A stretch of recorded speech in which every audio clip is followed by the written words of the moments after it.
Hi friends, welcome to simply Shenba. இன்றைக்கி வந்து நம்ம இட்லி உப்புமா எப்படி செய்யலான்னு பார்க்கலாம். ஒரு 5 இட்லி எடுத்து பொடியாக பொடிச்சு வச்சுருக்கேன். ஜார் எடுத்துக்கோங்க. அதில் ஒரு 5 பல் பூண்டு, வரமிளகா 2, சீரகம், இது எல்லாத்தையும் நம்ம இப்போ நைஸாக அரைச்சி எடுத்துக்கலாம். பாருங்கள், இப்போ நம்ம அரைச்சி எடுத்தாச்சு. இப்போது இட்லி உப்புமா எப்படி செய்யலான்னு பார்க்கலாம். ஒரு கடாய் வச்சு எண்ணெய் ஊற்றிருப்பாங்க. எண்ணெய் சூடாகிடுச்சு. கடுகு போட்டுக்கலாம். கொஞ்சம் கடலைப்பருப்பு, கொஞ்சம் உளுத்தம் பருப்பு, கருவேப்பிலை,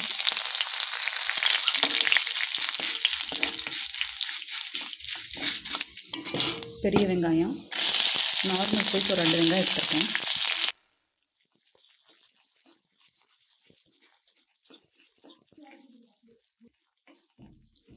அஞ்சு இட்லி தாங்க, அதனால நான் 2 எடுத்துருக்கேன்.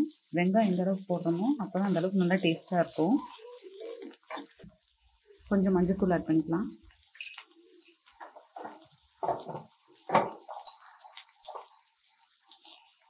உப்பு,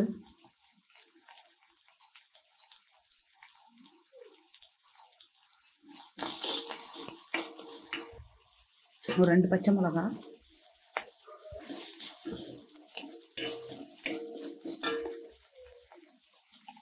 இது கூடவே நம்ம பூண்டு, வரமிளகா, சீரகம் அரைச்சி வச்சுருந்தோம் இல்லையா, அதையும் ஆட் பண்ணிக்கலாம். நான் வரமிளகா ஆல்ரெடி இதில் அடிச்சனால தான் 2 பச்சை மிளகா போட்டேன். இதுலேயே நல்லா காரம். பாருங்கள், நல்லா வணங்கிடுச்சு. பூண்டெல்லாம் அரைச்சி போட்டனால நல்ல மணமாக இருக்குது. இப்போ வந்து நம்ம பொடிச்சு வச்ச இட்லியை ஆட் பண்ணிக்கலாம்.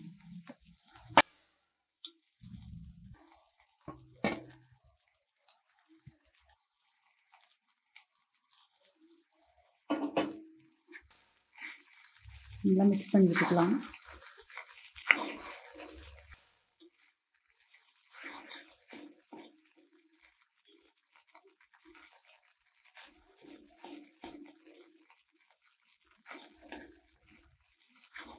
காலையில் சுட்ட இட்லி மிச்சமாக இருந்தால் ஈவினிங் ஸ்நாக்ஸ் மாதிரி இந்த மாதிரி செஞ்சு கொடுங்க. சூடாக சாப்பிடும்போது நல்லா டேஸ்ட்டாக இருக்கும். குழந்தைங்க, பெரியவங்க எல்லாருமே எடுத்துக்கலாம்.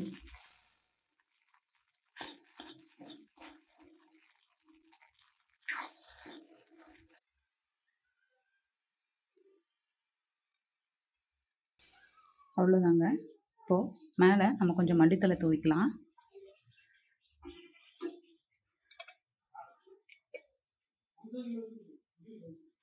கூடவே ஒரு ஸ்பூன் நெய் பிடிச்சவங்கன்னா நெய் ஆட் பண்ணிக்கோங்க. நல்ல டேஸ்ட்டாக இருக்கும்.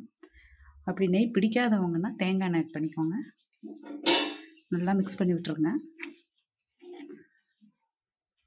இது சூடாக சாப்பிட்டு பாருங்கள், நல்லா டேஸ்ட்டாக இருக்கும்.